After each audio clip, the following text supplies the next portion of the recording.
Saxthorpe Farms, and we are up at the store to pick up the new header.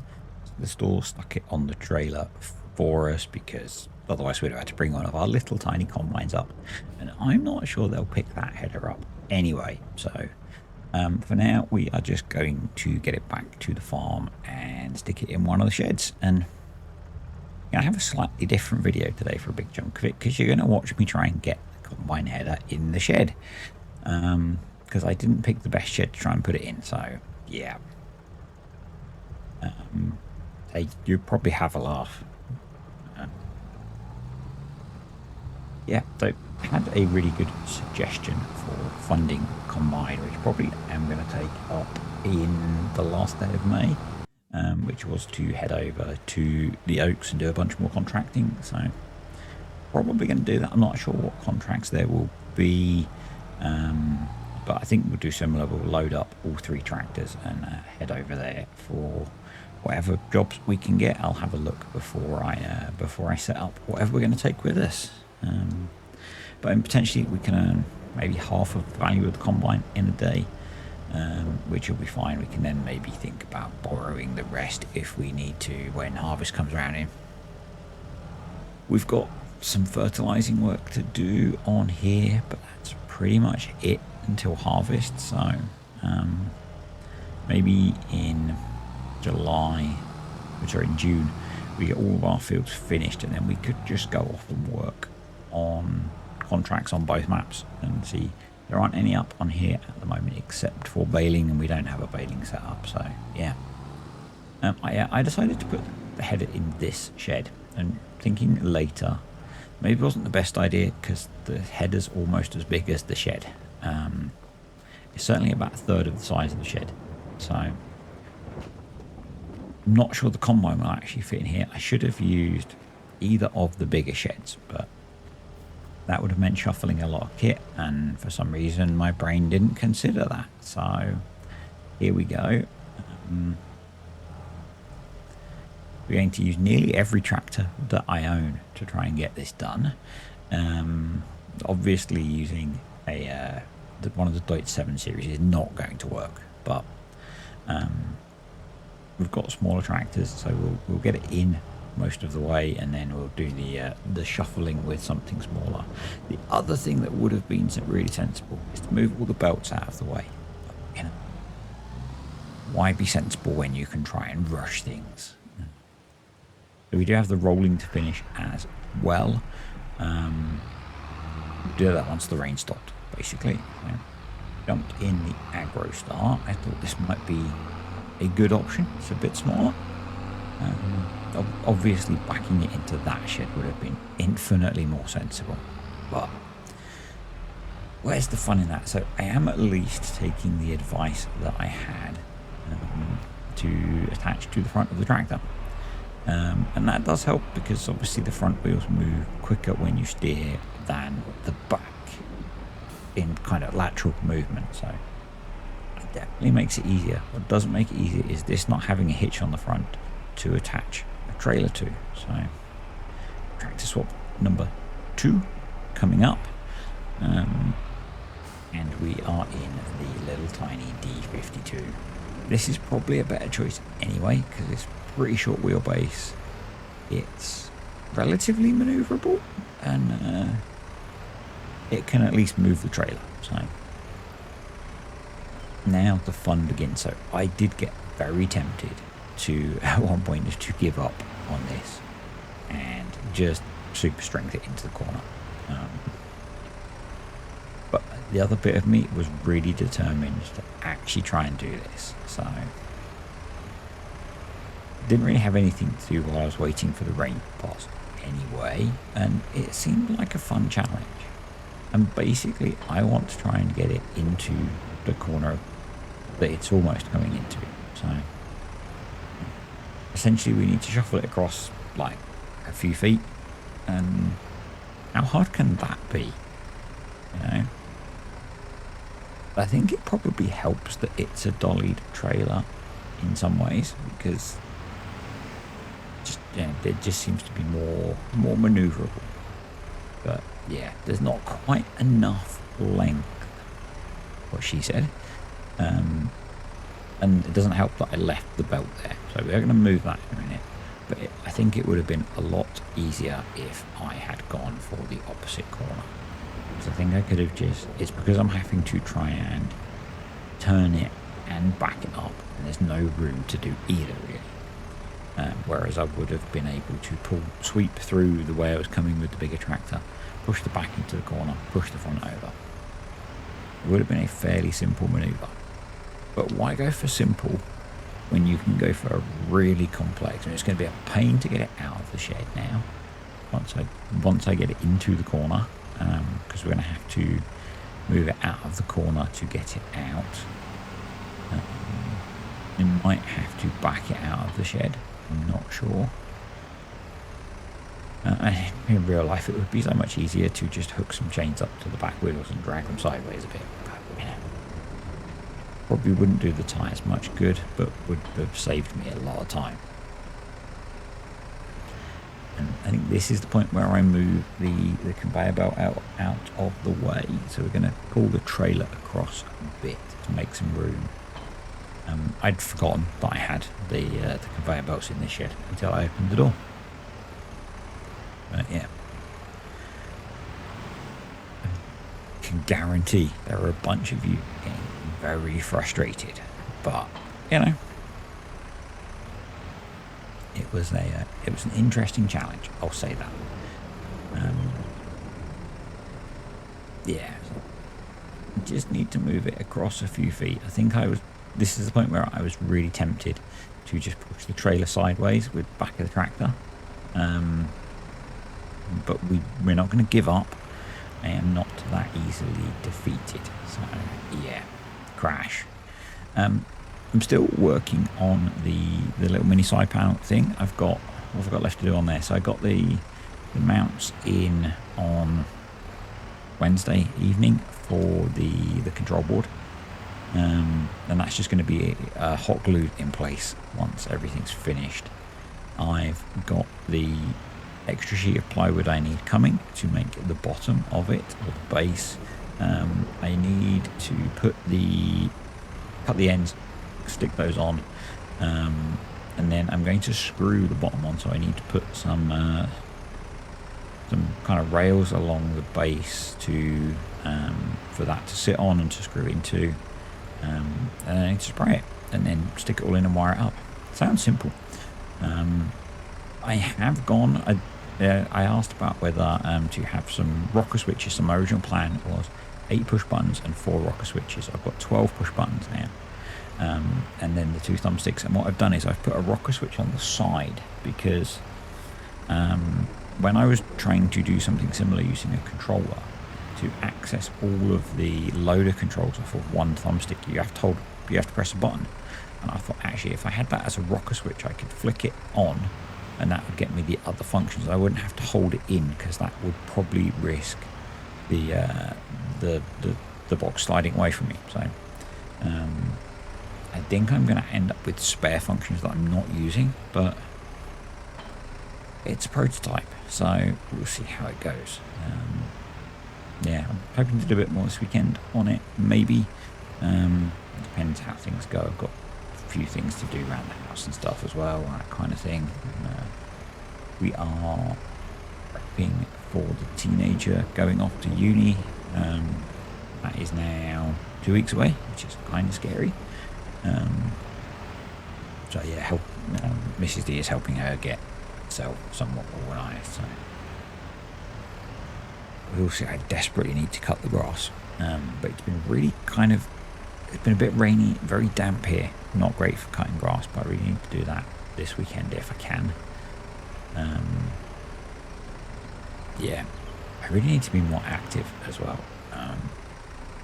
Playing a lot again as well. With the headaches are slightly better actually. So I've been taking a combination of supplements which are designed to reduce inflammation. And they seem to be helping. I'm sleeping better, which again they help with, which is cool. And yeah, I've had less severe headaches, so that's a plus. Yeah, it's quite nice.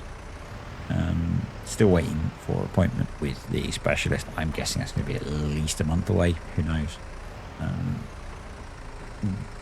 We will see. We will see. I got to the point last weekend. I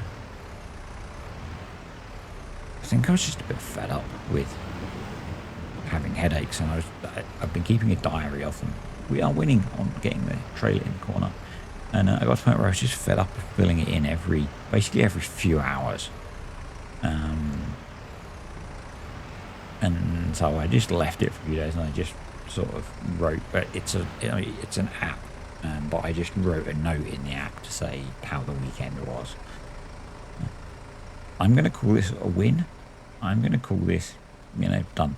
All of you people that do this properly have probably been massively cringy, but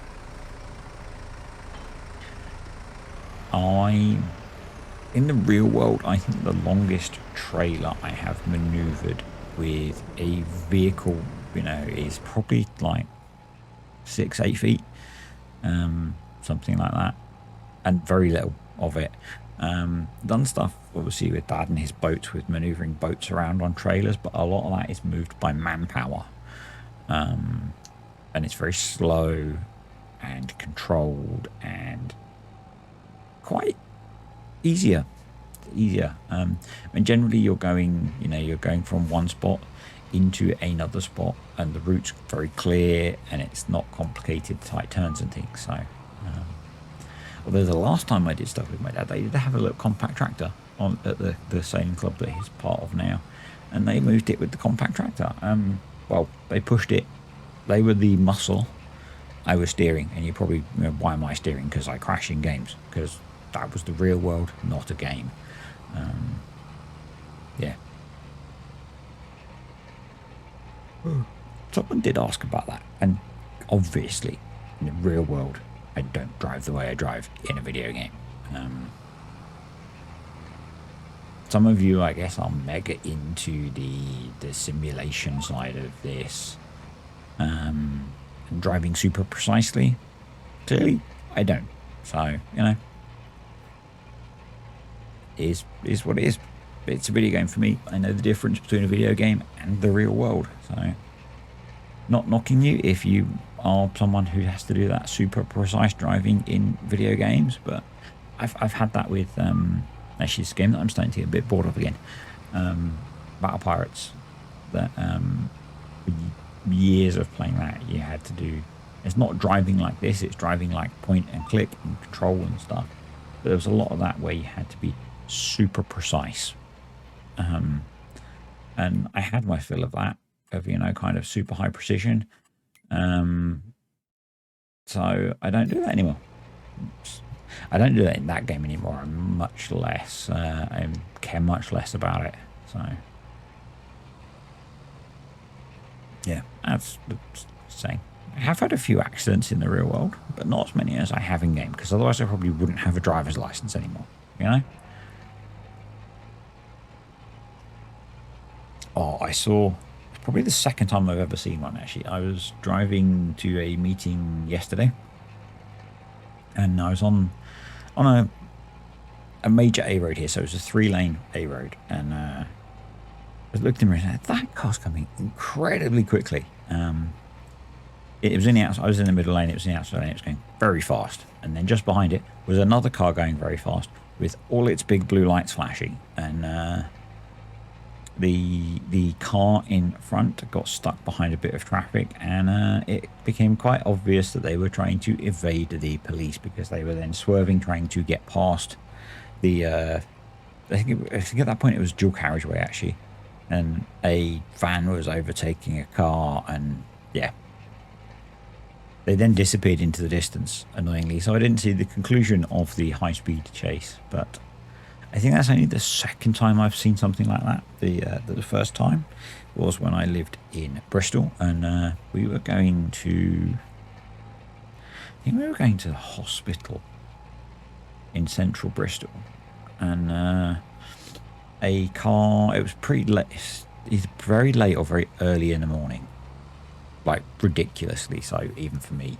and a car came screaming through the very empty streets at very high speed and was very clearly stolen.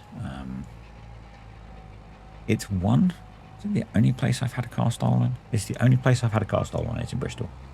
I used to live there, and yeah, someone stole the old car that I had because it was cheaper to do that than get a taxi home. Was the guess from the police from where we lived to where it ended up. Apparently, it's quite common. They will go out in the nicer part of Bristol, get drunk, and then steal a car to get home. Yeah, that was the 24, 25 years ago, so it may have changed. But yeah, that was interesting, and I'm being very confused. I went out to, I think we were coming back from somewhere, and I thought we lived in a house that didn't have parking, so you had to park on the street. And where we lived, it was very busy, so you couldn't guarantee you'd be parked anywhere near where you lived. And I thought I'd parked where I could see the car from as we walked back from going somewhere, and I couldn't see the car. So I was very confused. Did I park it somewhere else? And so I went for a walk, and no, I definitely did park it there, and it had been stolen.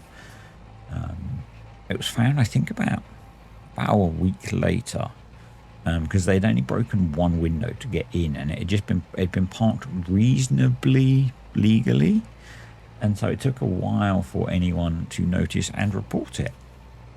I guess given the area that it was left in as well, that's kind of not a surprise. Yeah, so I've had 2 motorcycles stolen in the short time that I rode motorcycles. So the first one because I lived in like an apartment, flat, whatever, depends where you live, which was quite secluded, and the bike was tucked away in a corner quite out of the way, so they'd obviously been looking for things to steal, because they would have had to drive up into the complex's car park, but it only weighed about 100 kilos, so it's quite a small bike, and I think they just drove up with a van and picked it up and threw it in the back. That was good because it pushed me to get my full bike license. So in the UK, you have you do some basic training, and you can ride a bike that's up to 11 horsepower, I think it is. It might be 15, something like that. And you have to redo that training I can't remember how long.